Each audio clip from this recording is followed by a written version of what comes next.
आज हम लोग इस चैप्टर का एक नया टॉपिक शुरू करने वाले हैं जिसका नाम है फार्म सिस्टम, यानी कि एग्रीकल्चर का सबसे पहला टॉपिक है। ये आपका मेन टॉपिक है फार्म सिस्टम। चलिए इसमें क्या कुछ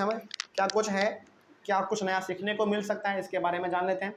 लिखा हुआ है एग्रीकल्चर और फार्मिंग। एग्रीकल्चर और फार्मिंग मतलब दोनों हम लोग कह सकते हैं, चाहे एग्रीकल्चर कह लो चाहे फार्मिंग कह लो, बात तो सेम है। एग्रीकल्चर और farming can be treated as a system. अच्छा, सिस्टम का मतलब क्या होता है? सिस्टम का मतलब होता है कि एक ऐसा तौर तरीका जिसमें कि कुछ नियम होंगे, मतलब कि कुछ ना कुछ उसमें नियम होगा, नियम कानून होगा, मतलब कि आपको इसी प्रकार से खेती करना है। जैसे मान लीजिए एग्रीकल्चर ना पूरी तरीके से एक नियम में बंधा हुआ है, मतलब कि आपको इसमें ऐसा नियम है, जैसे यदि आपको खेती करना है तो पहले आपको खेत को पूरा जोतना पड़ेगा, है ना।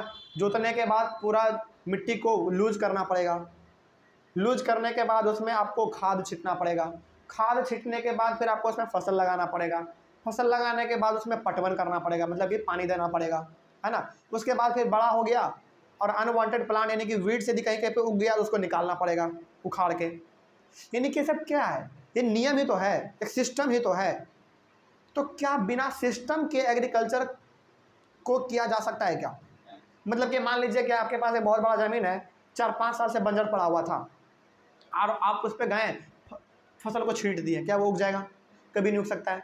तो बेसिकली एग्रीकल्चर को करने के लिए हम लोगों को एक प्रोसीजर फॉलो करना पड़ता है, वही प्रोसीजर हमारा क्या कहलाता है? सिस्टम कहलाता है। यानी कि पूरा एक नियम है, आपको नियम वाइज चलना पड़ता है कि पहले आपको ये करना है, फिर ये करना है, फिर ये करना है, फिर ये करना है। तो पूरा एक प्रोसीजर इसमें है, तो वही हम लोग एग्रीकल्चर को जो है एक सिस्टम बोल सकते हैं, बिल्कुल बोल सकते हैं। ठीक है। उसके बाद the important inputs of agriculture are seeds, fertilisers, machinery and labour. तो एग्रीकल्चर में ना, हालांकि एग्रीकल्चर में तो बहुत सारे हमारे चीज़ लगते हैं, एग्रीकल्चर को परफॉर्म करने के लिए, खेती बाड़ी करने के लिए बहुत अलग अलग चीज़ों का इस्तेमाल करना पड़ता है हम लोगों को, लेकिन उनमें से जो कुछ कॉमन है, जो कि बहुत ही खास है, वो क्या है? देखिए, जैसे सीड्स यानी कि बीज, फर्टिलाइजर यानी कि खाद, मशीनरी यानी कि मशीन, यानी कि आप ट्रैक्टर का इस्तेमाल करेंगे, सीड ड्रिल का इस्तेमाल करेंगे, है ना। ये सब क्या है? आपका मशीनरी है, मशीन है आपका। एंड लेबर, बिना लेबर के नहीं हो सकता। चलो ठीक है, आपने बहुत सारा काम मशीन से कर दिया, लेकिन क्या पूरा काम आप मशीन से ही करवा दीजिएगा? नहीं, कहीं तो हमको लेबर का जरूरत पड़ता ही पड़ता है ना। तो ये कुछ ऐसे हमारे एग्रीकल्चरल इनपुट्स हैं। इनपुट्स मतलब, अच्छा आपने कंप्यूटर में पढ़ा होगा, इनपुट, प्रोसेसिंग और आउटपुट। इनपुट मतलब जो हम लोग डालते हैं, जो हमने डाला उसके बाद प्रोसेस होता है और उसके बाद हमको कुछ ना कुछ मिलता है, उसको हम लोग कहते हैं आउटपुट। तो ये पूरा फार्म सिस्टम किस पे काम करता है? इनपुट, प्रोसेस और आउटपुट पे काम करता है, यानी कि IPO पे काम करता है। ठीक है, वही बात यहाँ पे लिखा हुआ था। तो ये सारा का सारा हमारा क्या है? इनपुट है। आगे, some of the operations involve in agriculture are. अब एग्रीकल्चर में हमने ये तो जान लिया कि कौन कौन से इनपुट्स हैं जो कि हमको देने पड़ते हैं, एसेंशियल है, लेकिन एग्रीकल्चर में आपको कौन कौन से काम करने पड़ते हैं वो उसके बारे में जान लेते हैं। जैसे पहला है प्लोइंग, उसके बाद sowing, irrigation, weeding and harvesting. इन सबको हम लोग एक साथ समझ लेते हैं। प्लोइंग का मतलब क्या हो गया? खेत को जोतना, यानी कि मिट्टी यदि बहुत टाइट है तो उसको लूज कर देना, वो हमारा प्लोइंग हो गया। सोइंग का मतलब बीज को बो देना। इरिगेशन का मतलब पानी प्रोवाइड कर देना खेतों को।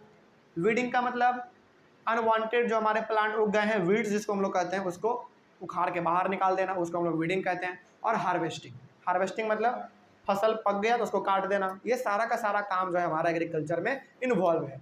अच्छा, केवल क्या इतना ही काम है क्या? नहीं, और भी है। जैसे हार्वेस्टिंग करने के बाद आपको थ्रेसिंग करना पड़ता है। थ्रेसिंग करने का मतलब क्या हुआ? अनाज को अलग करो और अनवांटेड चीज़ों को, जिसको हम लोग भूसा कहते हैं, भूसा, फूसी, ये सब जिसको कहते हैं, उसको अलग करो। उसके बाद फिर आपको और करना पड़ता है क्या? स्टोरेज करना पड़ता है। स्टोरेज करने के बाद आपको ट्रांसपोर्ट भी करना पड़ता है, यानी कि बहुत प्रकार का आपको एक्टिविटी इसमें देखने को मिल सकता है। तो ऐसा नहीं है कि इतना ही एक्टिविटी इसमें होता है। यदि आप चाहें तो इसमें और भी 2-3 एक्टिविटी ऐड कर सकते हैं, जैसे थ्रेसिंग आप जो जोड़ सकते हैं, उसके बाद स्टोरेज जोड़ सकते हैं, उसके बाद ट्रांसपोर्ट जोड़ सकते हैं, है ना। तो आप बिल्कुल भी ये समझ के मत चलिएगा कि जो नोट्स में लिखा हुआ है वही आपको लिखना है। नहीं, आपके मन में यदि कुछ ऐसा है जो कि इसमें ऐड करना चाहिए तो आप कर सकते हैं, इसमें कोई दिक्कत वाली बात नहीं है। आगे, the outputs from the agriculture include crops, wool, dairy and poultry products. तो अब इतना सारा आप काम करेंगे, इतने सारे इनपुट्स को आप लगाएंगे, ये सारे कामों को आप परफॉर्म करेंगे तो कुछ ना कुछ तो आपको मिलेगा। तो क्या क्या मिल सकता है आपको? क्रॉप्स, यानी कि जिस भी चीज़ों का आपने फसल किया वो क्रॉप मिलेगा आपको। यदि आपने खेती आपने चावल का किया तो चावल मिलेगा, गेहूं का किया तो गेहूं का क्रॉप मिल जाएगा, है ना। ऊल मिल जाएगा। अब आपको लग गया होगा कि सर हम लोग यहाँ पे बात कर रहे हैं खेती करने का, ये ऊल कहाँ से आ गया? ऊल तो जानवर से मिलता है।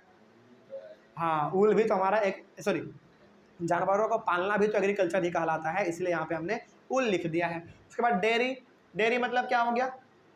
डेयरी का मतलब ये हो गया कि जो कि आपको गाय के दूधों से बना हुआ चीज़ मिलता है, जैसे पनीर, चीज़, बटर, दही, ये सब हमारा हो गया डेयरी वाला product. And poultry products, poultry products मतलब क्या?